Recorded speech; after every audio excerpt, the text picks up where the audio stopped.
I am going to complete everything there is to do in Minecraft one update at a time, starting with the very first rendition of Alpha all the way up to present day. We will be building all there is to build, exploring new world changes every update, defeating mobs, and reliving Minecraft as if it's being played for the very first time. So sit back, enjoy all the twists, turns, ups and downs, subscribe for a potentially endless Minecraft experience, and let's play Minecraft as it was intended to be. Welcome to my Minecraft Evolution series, and the adventure begins now.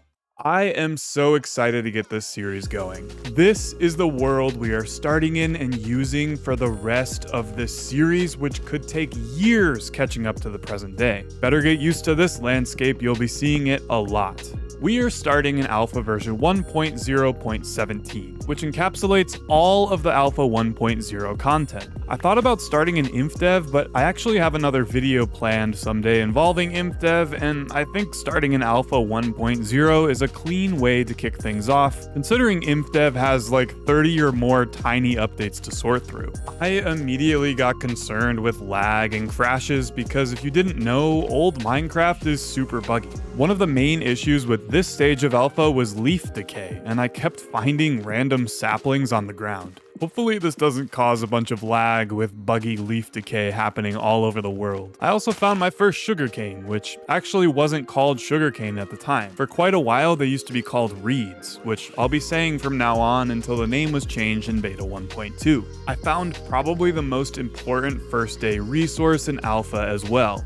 Coal. Since we won't have beds for a very, very long time, torches are more valuable than ever. And the little hill I found it on actually looks pretty good for starting our little homestead. It has a great ocean view, some cave systems in the backyard to explore and mine in. I mean, it doesn't get more alpha than this. I also don't want to venture too far right away because as this world goes through Minecraft version updates, we're going to have to travel further and further to find the new stuff. Gotta keep that in mind while strip mining as well. And speaking of mining, it was time to explore those caves nearby. I grabbed myself some torches, upgraded to stone tools, and headed in. I immediately found our very first iron, which reminds me of the first few days I ever played Minecraft. I used to be so scared of caves and mobs, so I never ventured too deep into caves. I'll never forget the first time I found iron. It felt like I had unlocked a whole new level of bravery. And now iron is something we all take heavily for granted. Oh, to be young in 2010 playing for the first time again. And as I was exploring the cave system a little bit, I immediately felt nostalgic for the old cave generation. The long, snaky tunnels were simple, yet so cool. In those snaky tunnels, I found my first creeper of the series. First of many. It will forever live on in our memories. And creepers were much easier to defeat back in the day. As night fell on the overworld, I found a super awesome part of the cave. It kinda looks like Alpha's rendition of a ravine almost. I might have to build a little cave basin here eventually. Oh, hello. Oh. I made my way back up to the starting area while it was still nighttime and immediately realized my mistake. Skeleton shoots so fast. Might die on night one. It was kind of embarrassing. I'm gonna die. No, I died on night one. I don't even know where I was, man. Shoot. Old Minecraft really doesn't mess around. Finally, things are burning. There's so many mobs, what the heck? Look at it, what is this? I'm on normal difficulty. At least they're not smart enough to hide from the sun in this version. I survived the race back and found all of my stuff again. What a crazy start. Go away, man, come on. Man! Alright, we definitely need a safe place to stay sooner rather than later. In the meantime though, it's time to put all of this iron to good use. I got myself a second furnace, some food, and fully kitted myself with iron gear. We are looking good now. I also am making an iron block. You're probably wondering why, as it literally has zero utility in alpha, but trust me, at the end of the video you'll understand and you won't want to miss it, so be sure to watch it in its entirety. And with that, it was finally time to look for diamonds.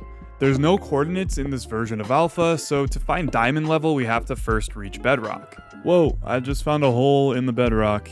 That must have been part of alpha that I didn't know about. Oh, don't fall in. There's no shift, so it's kind of crazy. All right, you know what? It might be cool to like build something down there someday, just because we can. Like, this hole will be open forever.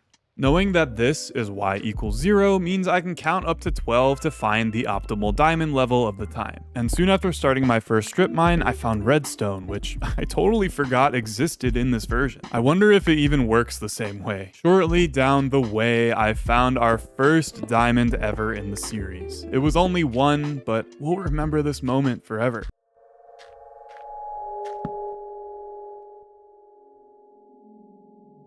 Dude, I forgot about the creepy old cave sounds. Oh my gosh.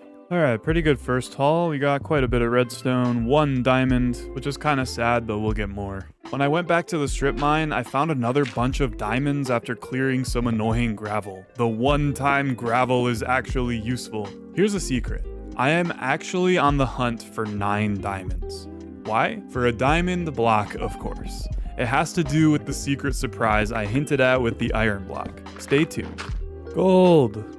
Dude, I swear gold is rarer than diamond in this. I also need a full gold block for the secret surprise, so hopefully I can find some more soon.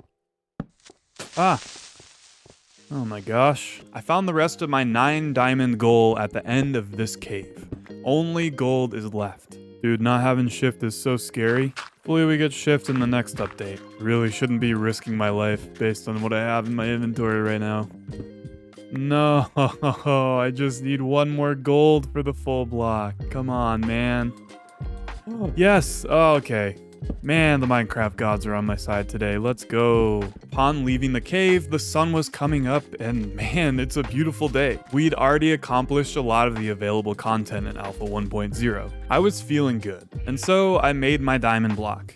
It kind of hurts making a block of diamond before diamond tools and armor, but trust me, it'll be worth it. And my reeds grew. I can't wait to fill up my entire coastline with them. I completed my set of the first 3 ore blocks ever created in Minecraft. With that, it was finally time to begin constructing my first base. Man, I forgot how peaceful Alpha was during the day. No pillagers, wandering traders, villages, no other random things to worry about. Just you, pigs, cows, sheep, and chickens, and nothing else. I was gathering 1 iron shovel's worth of sand for glass when I found some cacti. I'm going to need this for the secret. Now, what could I possibly need 3 ore blocks and a cactus for? Any guesses yet? So I don't really want to plan the builds for this series. Obviously, I could load up 1.19, play on creative mode, build something crazy cool with cheats and world edit, and then replicate it in the evolution videos, but I don't want to do that. Back in 2010 and early alpha, we never had that luxury. Something that I think will capture the feeling of old Minecraft nicely, which is one of the goals for this series, is to just dive in and build whatever my instincts come up with. Just like we used to have to do. Quick announcement, I've launched an Amazon affiliate storefront and I'm going to be sharing monthly idea lists that you can check out and buy some products that I recommend. It's an easy way to support the channel and get your shopping needs met at the same time. Each month will have a theme, and April 2023's theme is Bring on Spring, from sunblock to fire starters to yard games. I will also be featuring my book recommendation of the month and 1 Minecraft related product I find that looks cool on each list. So if you see anything you want or need and would like to support the channel, consider using the store. Okay, sorry to interrupt. These announcements will be much shorter in the future now that I've introduced it. Thanks so much for your support, and back to the video.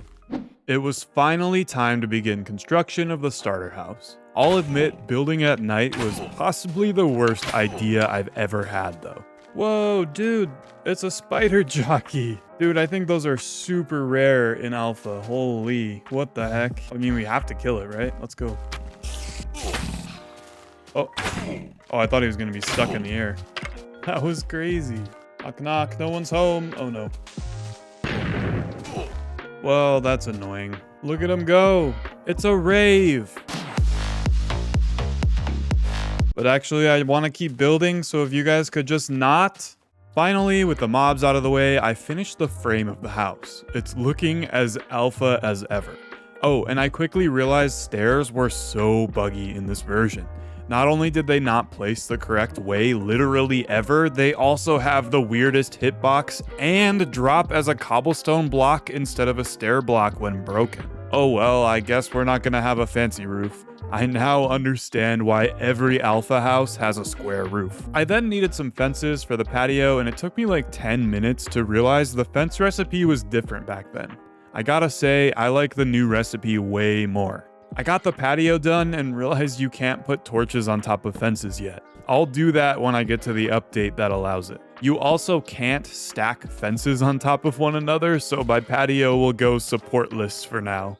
And so I'm going to start a funny tradition of trying to stack the fence every update until it actually works. Alright, here's my little slice of alpha paradise. We have a nice gravel road leading up to the door, and we'll extend that path around to stuff as we get more gravel over time. I love the patio area. It gives a nice view of the land and the ocean. The inside is extremely basic, but hey, we only have like 5 block types to work with right now, and I like it. It's nostalgic and cozy. At this point, I took a break and realized I forgot to restart the recording.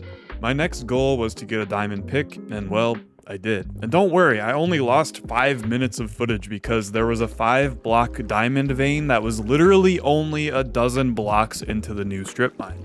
Insert off-camera mining joke here. With that, I gathered some obsidian, some for the video end surprise, and some to have for the nether portal of the future. Speaking of the surprise, it's finally time to start working on it. I was out looking for sheep when I found a gravel beach, which is an old generation feature that was removed forever in beta 1.8. It's so ugly, but I'm so glad it'll be part of this world forever. The last thing I needed was gunpowder, and I seriously hate fighting at night in alpha. It's so unnecessarily hard. And well, if you're still watching this far into the video, thank you so much. It's finally time for the surprise. Welcome to the Hall of Blocks. I'm going to collect every block in Minecraft as we go along this series. Full blocks, so no stairs, slabs, fences, or walls. I've left it open on the end so I can build more onto it as we progress through the updates. It'll be like a progress bar. I've also left the roof off for now because I really want stairs to work so we can make it look pretty. Oh, and you may have noticed the 3 placeholders.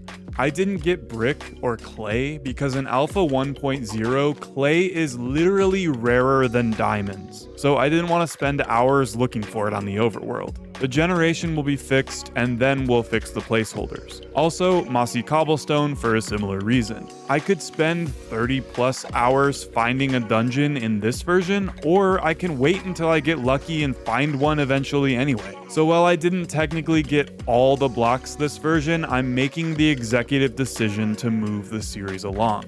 These placeholders will get filled, I promise. And with that reveal and with the sun going down, I think we are ready to update to Alpha 1.1. It is a tiny update, so let's do it this video. Well, maybe when the sun comes back up. Welcome to the first update of the series. Alpha version 1.1 has a few tiny changes, and we already have the means to complete all of them. The first thing I did was make a compass, which was released in Alpha version 1.1.0. The 9th Secret Friday update released on September 10th, 2010. The compass always points to the spawn point, which will be extremely useful in these early versions in case I ever get lost.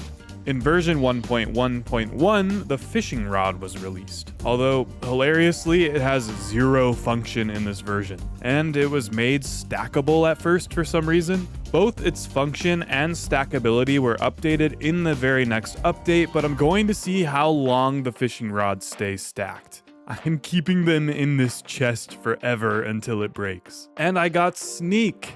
Feels so good. Oh yeah, let's check the fence post. Nope. Now, Alpha version 1.1.2, which is the version I'm playing on, was just a few bug fixes before the Nether update. Nothing was added in it. The last thing that was added in 0.1 was a few new paintings, which I realized I hadn't even made yet. So I spent my last few moments before the Nether update putting some of the new ones up on my walls. The next episode is going to be terrifying.